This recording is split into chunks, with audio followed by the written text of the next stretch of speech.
Good morning and welcome to the DFS Army YouTube channel. I'm Razzle11 and you can find me on X at Razzle11Grinds. Going to take a look at some pitching for today, the 13th of August. It is Wednesday. We do have a 5-game day slate and a 6-game main slate this evening. Pretty spread out day of baseball. We do have a lot of weather to pay attention to. A couple of games are not on either the slate though. Actually 3 games with the most weather are not on either slate that I am about to touch on, actually, which is both frustrating and good. I like both, 2 of these games. Philadelphia, Cincinnati, Hunter Green returning, Seattle, Baltimore for offense, but probably a good thing. We don't have to worry as much because of that. Some slight rain chances in New York for both games later this evening. Great hitting weather in Sacramento, like usual.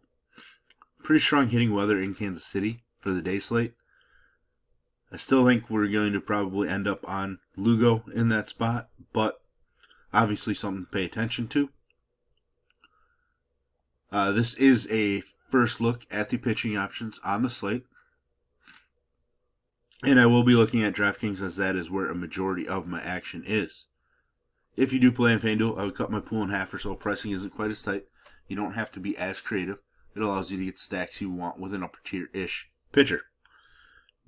Now, with all that said and done, let's just jump into the games themselves. Detroit and Chicago. Montero's a guy that I feel like should be better at the major league level, but he just hasn't. He actually hasn't been all that great at the minor league level either. His K numbers are just stronger in the minors, but you kind of expect that. I think people might blindly just kind of click him against the White Sox. I don't know that it's even been announced that he's being called up to make the start today. So we could have a change. It's something to pay attention to. Shane Smith on the other side had gone through a rough stretch for a while. Bounced back a little bit last time out. 8 strikeouts in 5 innings against Seattle. If he picks up the W, near over 24 fantasy points, definitely strong enough. Pitch count issues might be popping up as they limit his innings as the season goes on. I believe he was a Rule 5 pick. So to get the kind of production out of him that the White Sox have gotten this season is pretty surprising. Generally, the only Rule 5 picks that stick and provide any kind of plus value are relief pitchers, like big arm guys that had some minor league walk issues that teams are able to kind of straighten out.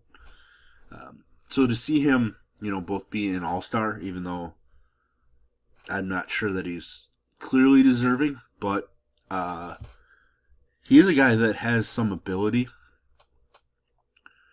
He was strong against Detroit earlier this season, so I am intrigued. His K numbers take a hit when at home, but his home runs allowed drop as well. Walks per start kind of drop slightly. I'm actually a little bit intrigued. There's some strikeouts in this Detroit lineup. We have a Tigers team that's definitely been scuffling more of late. So I do think that he is viable. Kind of feels weird to say that, but I do want to sprinkle in some Shane Smith. Pitt, Milwaukee.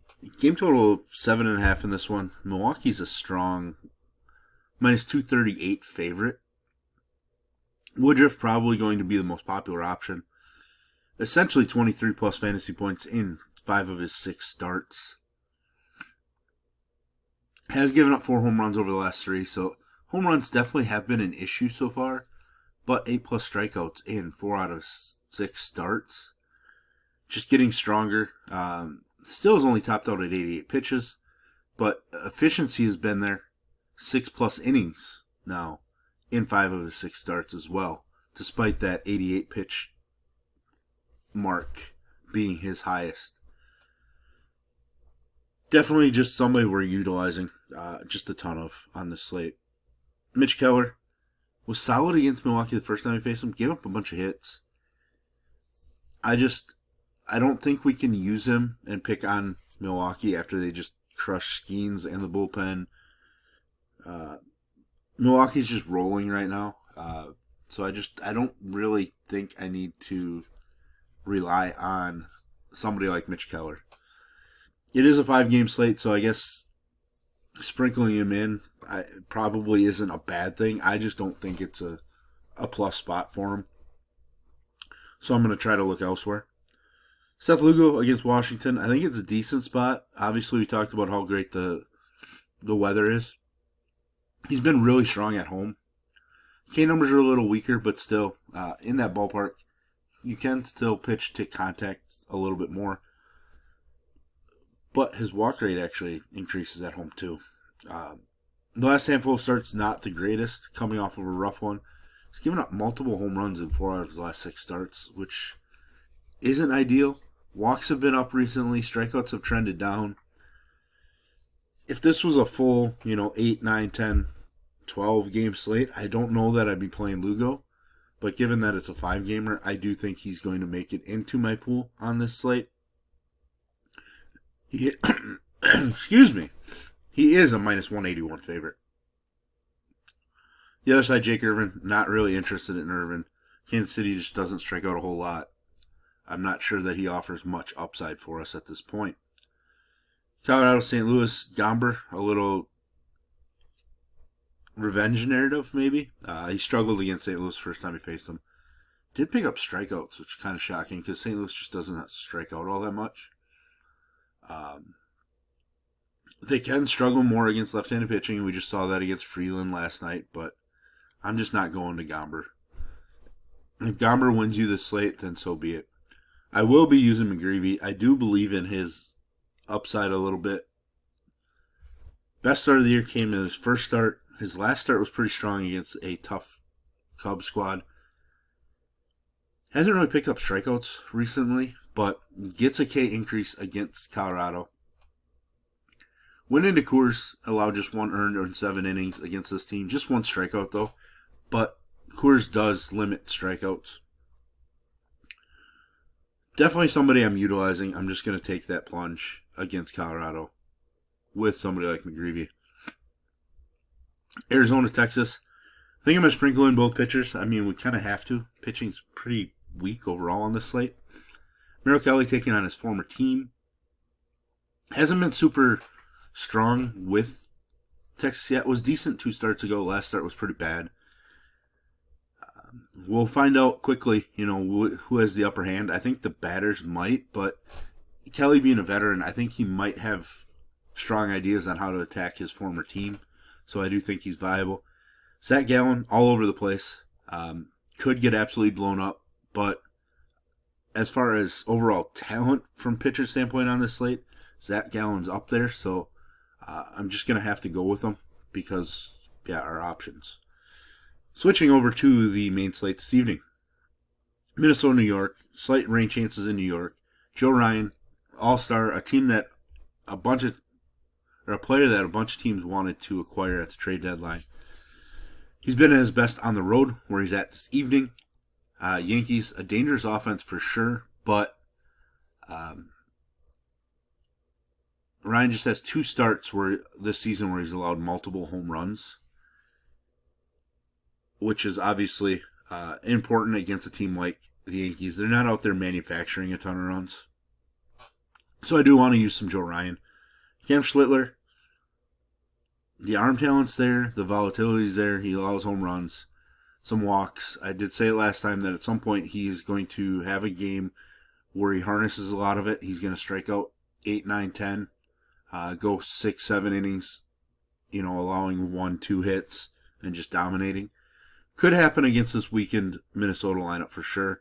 I will use some Schlittler, but I won't get too carried away because he is so volatile. Toronto, Chicago. Gausman has been 30-plus fantasy points in 3 out of his last 4 starts. Now, I realize, one of those starts was against Colorado, but, another start was against the Yankees and Toronto. 2 strong opponents. I am going to be on Gausman, who's better on the road, but that's all right. His strikeout numbers are stronger at home. He does give up some home runs, so I will be stacking some Cubs as well, just in case. But the Cubs' offense overall has been struggling a bit. So he gets them at a great time. Cade Horton has really increased his productivity, has not allowed a run in each of his last 4 starts. I still think his upside's kind of capped. He did dominate a red squad, but Toronto just doesn't strike out a whole lot. Hasn't been a big K guy at the major league level either.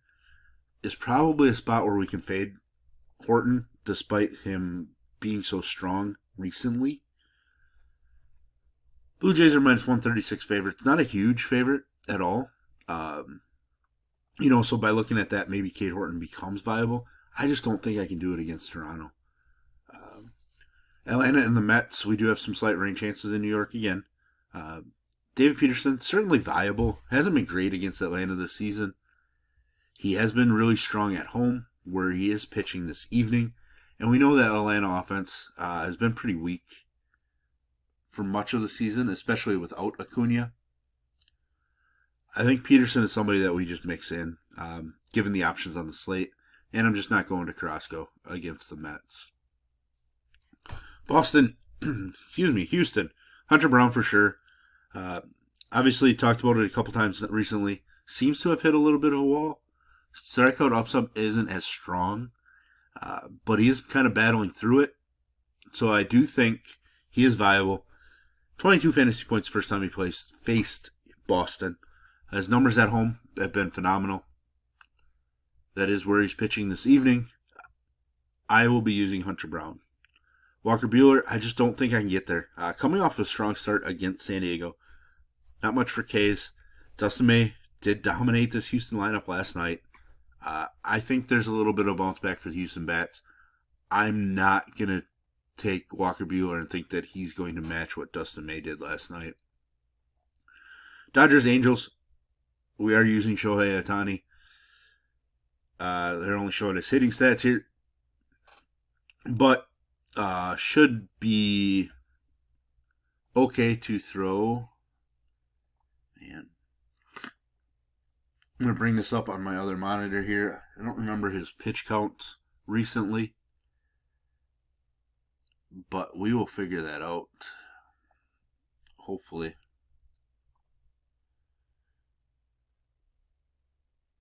I had 54 pitches last time out. That was a week ago.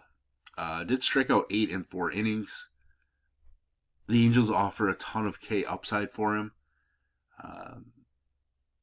I think we could probably see him around 60 pitches. He did get a 10-pitch bump between starts recently. So 55 to 65 pitches, potentially. I'm going to gamble on this slate with Ohtani. Just a 6-gamer. 8 strikeouts in 4 innings last time out. Pretty strong number. I'm just going to go there. I'm gonna willingly gamble on it. Kendricks on the other side, no thank you. Kyle Hendricks just not going to get there for me. Last game of the night, Drew Rasmussen.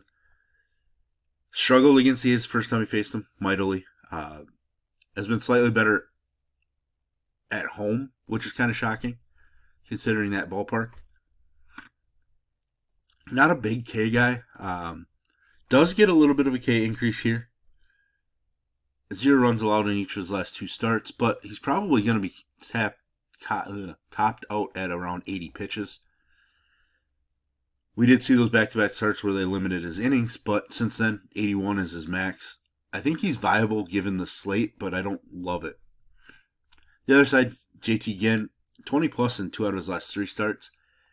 K upside, but volatility upside's there as well. He is somebody I'm going to use because he did 18 fantasy points in 3 2/3 innings against Tampa before. He's volatile, but given the slate, I like the upside, and I'm willing to take those chances. But there we have it. If you enjoy what I bring to you, please hit the like button, hit the subscribe button, turn the notification bell on, and get the alert anytime we drop videos here at DFS Army. If you want to join us, get access to our coaches, tools, sheets, Discord, etc. I will put links in the description below. You can use promo code RAZ, that's R-A-Z, for 10% off monthly. And as always, we do have a merch store. Check out the hoodie. I will link that in the description as well. So that is it. Best of luck, everybody.